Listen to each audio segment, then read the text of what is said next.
389장입니다.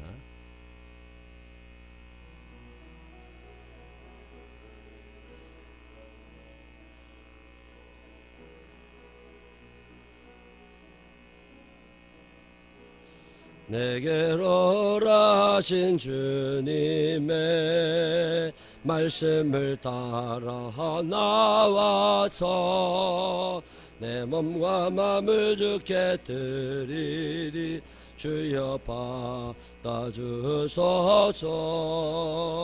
내 뜻과 정성 모두 주 예수 따라가오리. 내 갈 길 인도하여 주소서. 오 나의 주시여.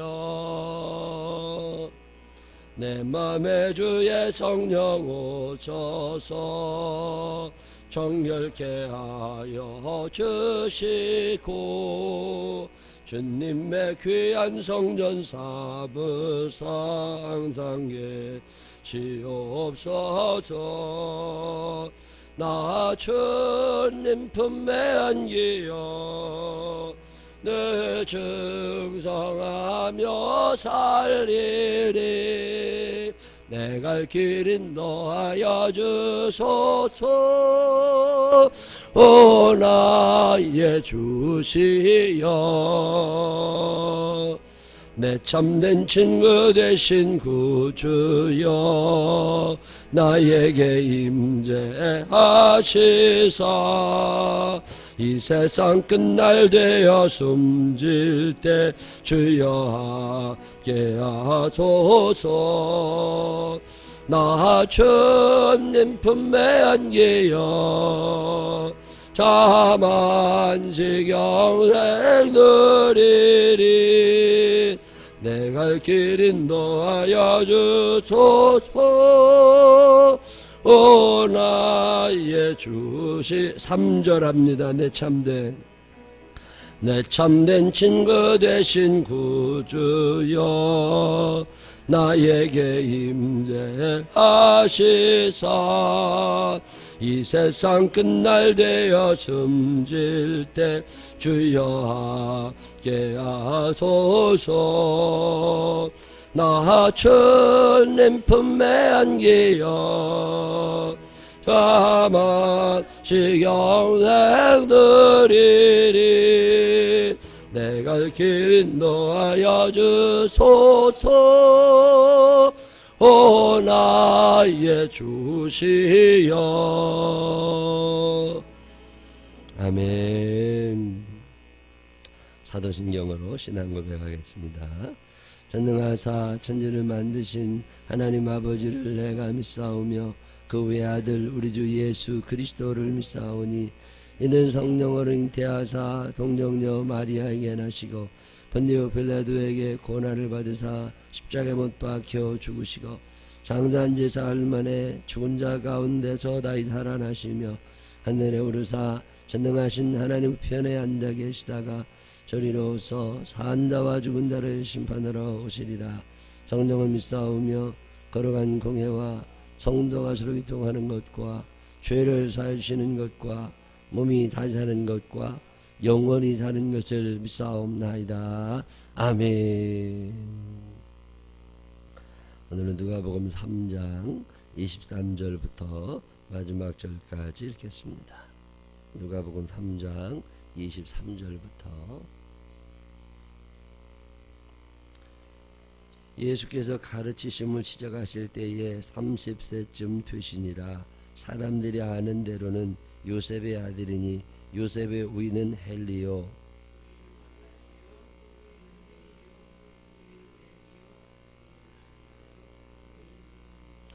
그 위는 마따니아요 그 위는 아모스요 그 위는 나훔이요 그 위는 에슬리요 그 위는 낫게요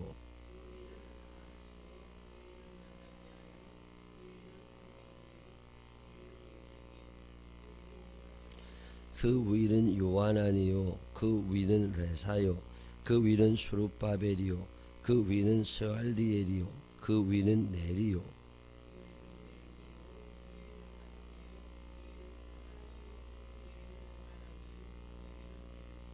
그 위는 예수요, 그 위는 엘리에서요, 그 위는 요림이요, 그 위는 맏닷이요, 그 위는 레위요.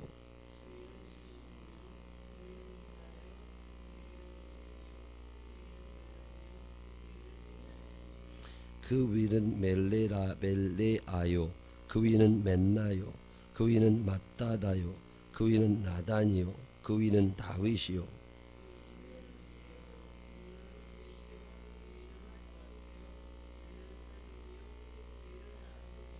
그 위는 아비나답이요, 그 위는 아니요, 그 위는 헤스론이요, 그 위는 베레스요, 그 위는 유다요.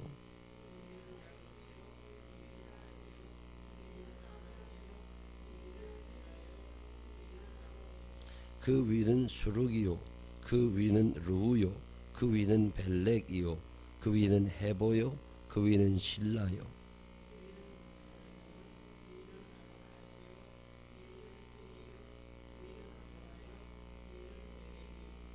그 위는 모두셀라요, 그 위는 에녹이요, 그 위는 야렛이요, 그 위는 마할랄렐이요, 그 위는 가이난이요, 그 위는 에노스요, 그 위는 셋이요, 그 위는 아담이요, 그 위는 하나님이시니라.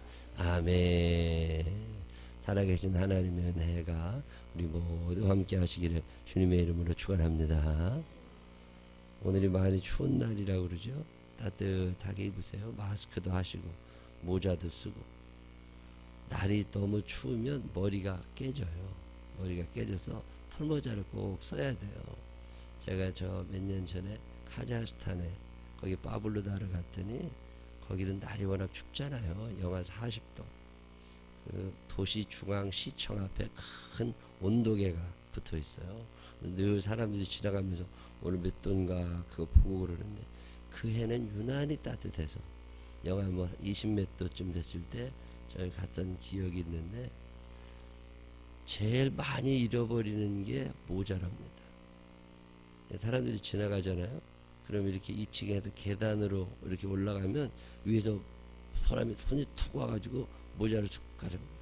그 이만한 털모자들 있잖아요. 러시아 사람들이 쓰는 털모자. 이게 붙어있는 모자는 그래도 괜찮은데 붙어있지 않은 모자는 어떤 놈이 와서 채갈지 몰라.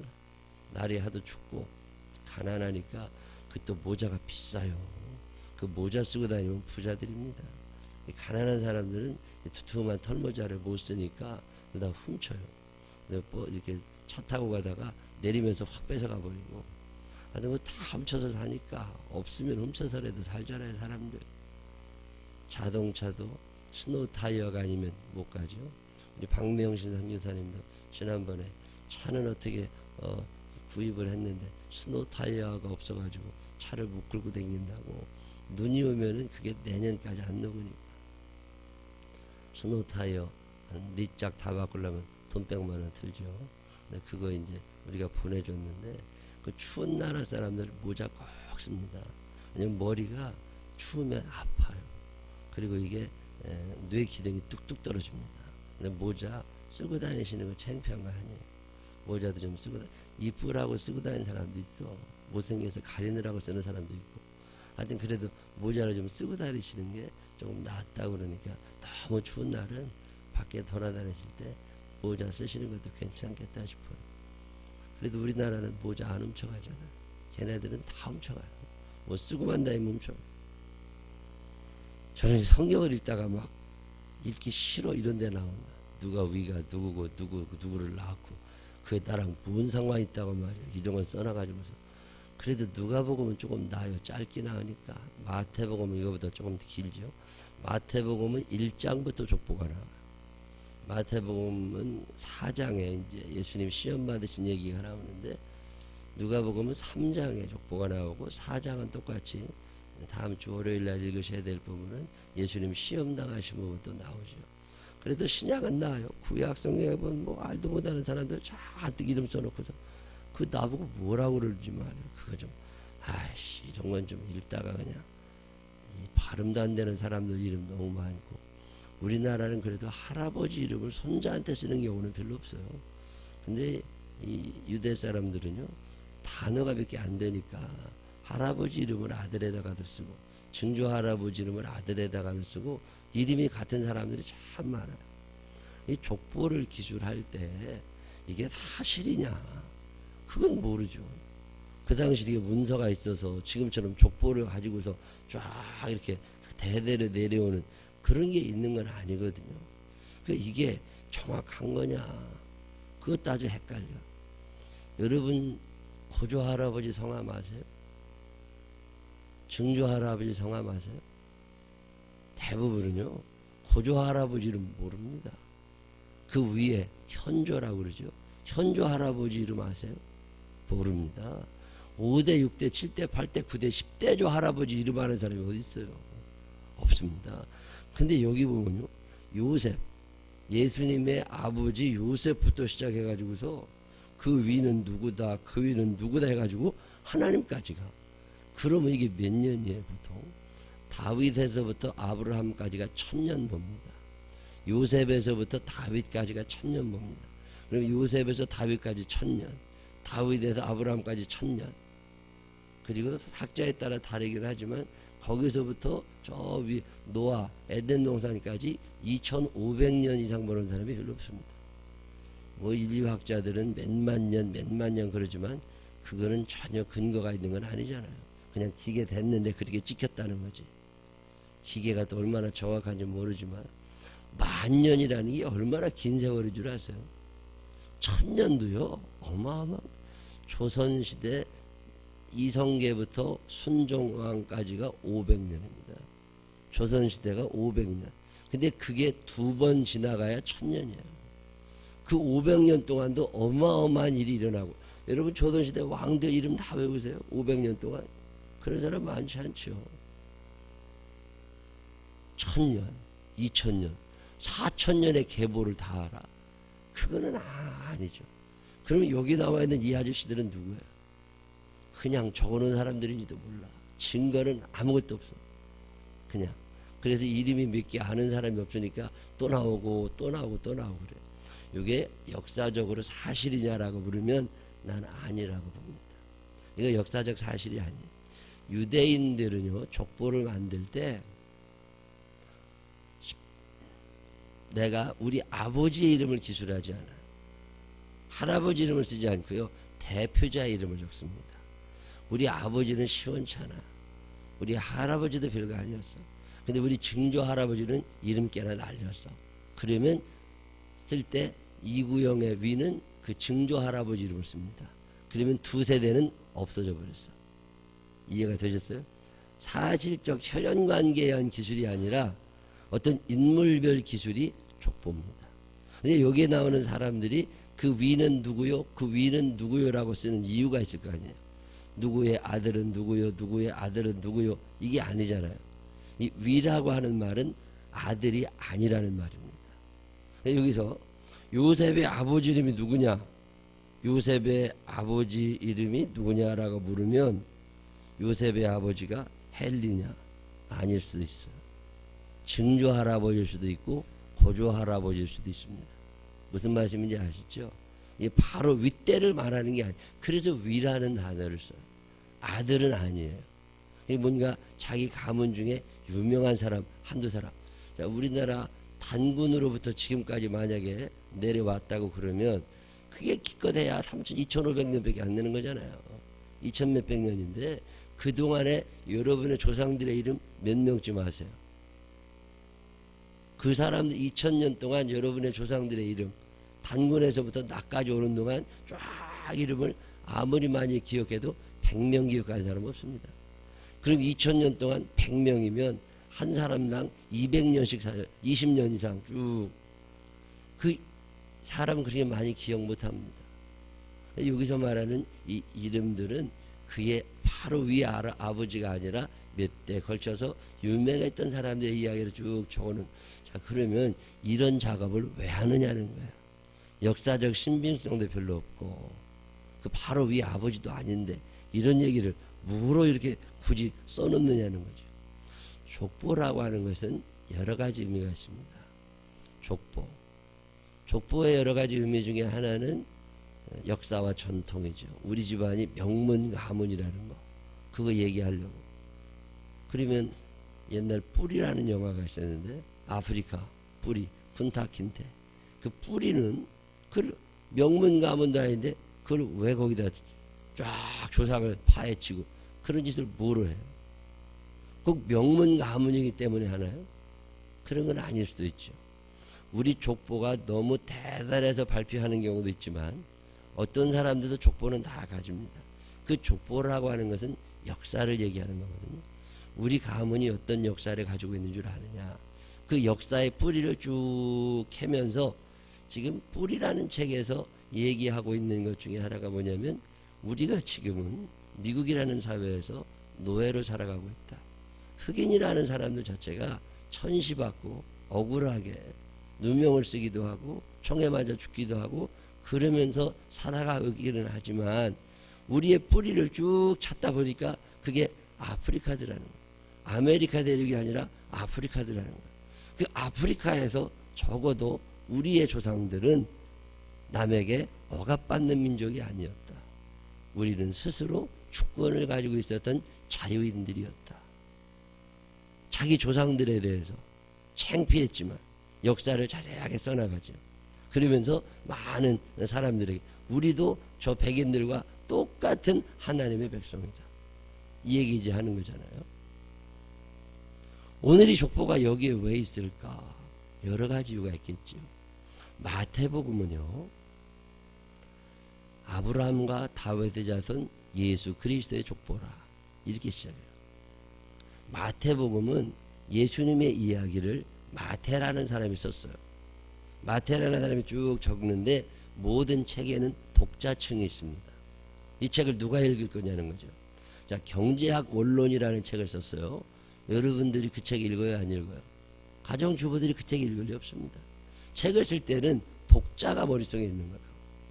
그러면 마태라고 하는 사람이 마태복음을 쓸 때 그 마태복음의 독자가 누구냐는 거예요. 머릿속에 그게 들어가 있어야 책이 나와요. 그 독자가 누구냐면 유대인들입니다. 마태복음은 유대인들을 위해서 쓰여져요. 유대인들의 최고 영웅 두 사람이 누구예요? 아브라함과 다윗입니다. 그런데 마태복음은 예수님이 어떤 분인 줄 아냐? 그분이 우리 유대인들이 최고로 대단하게 생각하는 아브라함과 다윗의 혈통을 잇는 위대한 왕이시다. 이게 마태복음이거든요. 아브라함과 다윗의 자손 예수 그리스도. 아브라함처럼 위대하고 다윗처럼 어마어마한 능력을 가지신 그분이 예수시다. 우리가 믿는 예수님은 적어도 혈통적으로 대단한 명문 가문의 출신이다. 이거 얘기하는 게 마태복음. 그래서 마태복음은 왕이신 예수를 얘기해요. 왕. 다윗 왕의 후예인 예수. 누가복음은 독자층이 유대인이 아닙니다. 누가복음의 독자층은 이방인들이에요. 그들은 아브라함이 누군지 잘 몰라요. 그들은 다윗이 누구인지 잘 모릅니다. 우리 한국 사람들이 일본의 영웅을 잘 모릅니다. 우리 한국 사람들이 중국의 왕조를 잘 모릅니다. 우리들한테 중국의 왕조를 아무리 설명해봐야 별 의미가 없어요. 누가복음의 독자는 이방인들이에요. 유대인이 아닌 사람들. 다시 말하면 아브라함이 누군지도 모르고 다윗이 누군지도 잘 모르는 사람들이 이방인들입니다. 그들은 혈통에 의한 구원을 원하지 않아요. 그래서 누가라는 사람은 아브라함을 과소평가합니다. 다윗을 과소평가합니다. 그리고 누구를 높이느냐? 하나님을 높이는 겁니다. 예수님이 누군 줄 아냐? 그분이 하나님의 아들이다. 그래서 마태복음은 아브라함과 다윗 이야기를 쓰면서 예수님이 유대인의 혈통을 가진 분이다는 걸 강조하고, 누가복음은 예수님이 누구냐? 그분은 하나님의 아들이다. 아브라함도 있고 다윗도 있고 다 그 중간에 끼어 있지만 그거보다는 하나님의 자녀다. 이거 얘기하려고 지금 쭉 쓰는 거예요. 요셉의 위는 누구다, 아브라함이 있다, 그 위에 누가 있다, 누가 쫙 하면서 최종적으로는 하나님이 우리의 모든 인류의 처음 분이시다. 그리고 예수님도 그분의 자녀다. 그러면 나는 누구예요? 나는 누구의 자손이에요? 하나님의 자녀라는 거죠. 그 얘기하는 거예요. 그 예수님이 남이다 아니다? 남이 아니다. 그분이 비록 유대인의 혈통을 갖고는 계시지만 나와 다른 분이 아니다. 지금 이 얘기를 하는 게 이 족보의 얘기. 누가라는 사람이 누가복음을 서술해 나가면서 이 누가복음 3장 후반부에 족보를 쓰는 이유가 그거예요.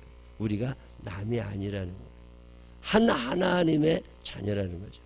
서로 할아버지가 누구냐, 증조 할아버지 쭉 올라가다 보면 공통 분모들이 점점 생기게 되고 최종적인 인류의 처음 시작이셨던 아담, 그 아담 위에 계신 하나님, 그 하나님에게서부터 예수님이 내려오신 거다.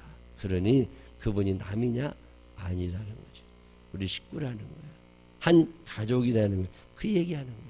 그게 누가복음 3장에 나오는 이야기입니다. 그리고 족보가 이야기하는 첫 번째 이야기는 뭐냐면 예수님이 하나님과 연결되어 있다. 이 얘기하는 거예요. 그러면 여러분들은 하나님하고 연결이 돼 있어요? 안 돼 있어요? 돼 있잖아요. 지금 여러분 옆집에 사는 사람은 하나님하고 연결이 돼 있어요? 안 돼 있어요? 돼 있단 말이에요. 몰라서 그렇지. 그러니 그 사람을 전도해야 돼, 안 해야 돼요? 너네 아버지가 하나님이야. 너 최종적으로는 하나님의 자녀야. 너 곰이 변한 거 아니야. 원숭이가 변한 거 아니야. 이 얘기해야 되는 거지. 그게 족보의 첫 번째 의미예요. 또 다른 족보의 의미가 있습니다. 예수님이 누구시냐? 그분은 유대인뿐만 아니라 이방인들을 위해서도 이 땅에 오신 하나님의 사람이라는 거예요. 예수님의 족보가 아브라함에게서 끊어지진 않습니다. 예수님의 족보가 저 위에 하나님에게로까지 올라갑니다. 왜? 이방인 전체를 향한 하나님의 구원의 계획이 예수님에게서 완성되어 가고 있다는 거예요. 우리 대한민국 사람들도 그래서 예수 믿을 수 있는 거죠. 우리의 자녀들도 예수 믿을 수 있는 거죠. 예수님은 유대인만을 위한 구원자가 아니라 온 인류의 구원자이시다. 그 얘기하고 있는 게 이 족보 이야기입니다. 요즘에 이제 얼마 지나지 않으면 족보라는 단어 자체도 없어질지도 몰라요. 역사가 없어져 버렸어요. 역사가 얼마나 소중한 건데 역사를 너무 무시하고 삽니다. 오늘 현재만 쳐다보고 미래만 쳐다보면 인생 너무 불행해집니다. 과거를 알아요. 역사가 있어요. 이제 결혼도 안 한다잖아요. 인구가 점점 줄어들어가고 이슬람권 사람들이 세계를 지배하는 방법이 다산 정책이거든요. 일부 다처제, 부인 4명을 두고 아이들을 계속 낳습니다. 인구가 엄청 늘어나죠. 중국 사람들도 지금 하나 낳기 하다가 둘 낳기로 바꿨죠. 국력이 점점 떨어져 간다. 인도 애들은요 어마어마하게 많이 낳습니다. 인도에 부인이 한 20명 되는 남자도 있더라고요. 이슬람권은 부인을 4명으로 제한하는데 인도는요 부인의 수를 제한하지 않아요. 능력되냐 마음껏 두라는 거예요. 어떤 집 가족 사진 보니까 한 100명 되는 것 같아요. 아버지 한 사람, 부인이 한 20명 되는 것 같아요. 그리고 그 20명의 부인이 애를 서너씩 낳았어. 그러니까 한 아버지 밑에 나온 애들이 100여 명이 학교가 따로 있더만요. 학교가. 그 가족만 다니는 학교가 따로 있어. 그렇게 애들을 많이 낳으니까 인도라는 나라가 지금 세계적으로 굉장한 힘을 가집니다. 중국이 아시아에서 인도가 2000 몇십 년 되면 중국을 넘어갈 거라고 그러죠. 위기의식을 느껴가지고 아이를 둘까지 허락했어요. 중국의 아이들이 이제 2명까지 태어납니다. 그것도 엄청난 일입니다. 2명. 근데 그렇게 지금은 낳았는데 앞으로는 선진국일수록 자녀의 수가 점점 줍니다. 2를 넘지 않아요. 그리고 결혼조차도 안 하려고 그래요. 결혼을 하는 비율이 옛날에는 거의 100% 다 했는데 지금은 60%가 되지 않을 거랍니다. 결혼을 하네. 동성연애자들 더 늘어나죠. 미혼 늘어나죠. 애를 입양해서는 길러도 내가 배 아파서 낳지는 않겠다는 사람들이 점점 늘어나고 있죠. 한국이라는 사회는 가족 구조 자체가 아마 묘한 형태를 띠게 될 거다. 옛날처럼 대가족 이제 없어졌잖아요. 핵가족 맞아요. 근데 이제는 싱글 가족. 혼자. 엄마 돌아가시고 아버지 돌아가시고 나 혼자밖에 없어. 자식도 없어. 그러고 살아가는 거야. 형제 아무도 없어. 이제 그런 시대가 곧 우리 앞에 온다. 이게 얼마나 불행한 일이야. 하나님은 더불어 살아가는 걸 너무 좋아하시는데 이 족보라는 게 그거 얘기하는 거야. 너 지금 혼자 너만 잘 살면 되고 아니라는 거죠. 내 위에 누가 있고 내 위에 누가 있다는 얘기는 내 옆에 누가 있고 내 옆에 누가 있다는 얘기. 더불어 잘 살아가려면 조상을 알아야 되고 역사를 알아야 되죠. 이 족보는 그 얘기하는 거예요. 예수님이 누구시냐? 그분은 가상의 인물이 아니라 이런 뿌리를 갖고 계시는 현재적 인물이라는 거예요. 꾸며낸 사람이 아니라는 거예요. 손오공이 진짜 있냐? 예수님보다 손오공이 더 유명하죠. 손오공은 다 알아. 예수님은 몰라요. 가상의 인물이란 말이에요. 가상의 사람. 심청이가 진짜 있냐? 가상의 사람이란 말이에요. 근데 그것을 진짜로 알 만큼 다 알고 있다고. 근데 예수님은 그때 당시 사람들이 에이 그런 사람이 있겠어 싶을 때 그분이 이런 구체적인 조상들에게서 태어난 하나님의 사람이다. 이거 얘기하는 게 족보입니다. 이 족보를 여러분 소홀히 생각하시면 안 돼요. 이 족보 속에는 예수님이 누구신가를 정확하게 우리에게 알려줘요. 그분은 가상의 인물이 아니라 현실적 역사적 인물이시다. 그분은 누군 줄 아냐? 그분은 유대인들 뿐만 아니라 온 인류를 위하여 하나님께서 우리에게 보내주시는 하나님의 사람이다. 그런 얘기하고 있는 게 이 족보 이야기예요. 예수님은 꾸며낸 분이 아닙니다. 역사적 인물이십니다. 이 땅에 오셨다 하나님께로 가신 분이세요. 그분은 분명한 족보를 갖고 계신 사람이셨다는 거예요. 사람 분이셔서. 오늘 족보를 쭉 읽을 때마다 헷갈릴 때가 참 많아요. 이걸 뭐로 써놔가지고서 이것이 바로 위가 아버지 아들 이런 관계는 아니지만 어쨌든 이런 일들을 통해서 누가라고 하는 사람을 통해서 하나님이 우리에게 주시고 싶으셨던 어떤 메시지가 있다면 그것은 예수님에 대한 소개입니다. 예수님은 가상의 인물이 아니라 현실적인 인물이셨고 예수님은 온 인류를 위한 하나님의 선물이었고 결국은 우리도 하나님의 선물이니까 우리와 예수님이 크게 다른 분이 아니다. 그런 얘기하면서 동질성을 얘기하고 있는 게 이 족보 부분입니다. 여러분 사시면서 내가 누구냐? 내가 그래도 하나님께 연결되어 있는 하나님의 자녀다. 이런 믿음을 가지고 담대한 삶을 살게 되시기를 주님의 이름으로 축원합니다. 기도하십니다. 하나님 아버지, 예수님이 누구십니까? 사람들이 심청이는 알아도 예수님을 모릅니다. 홍길동은 좋아해도 예수님을 모릅니다. 현실적이고 역사적인 예수님을 너무 모릅니다.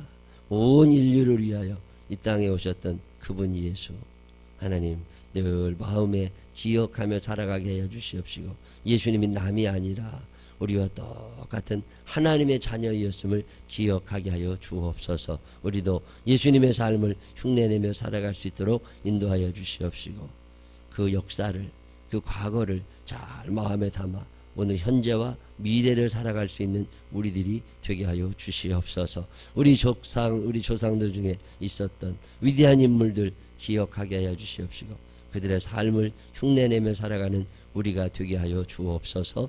예수님 거룩하신 이름으로 기도드렸습니다. 아멘.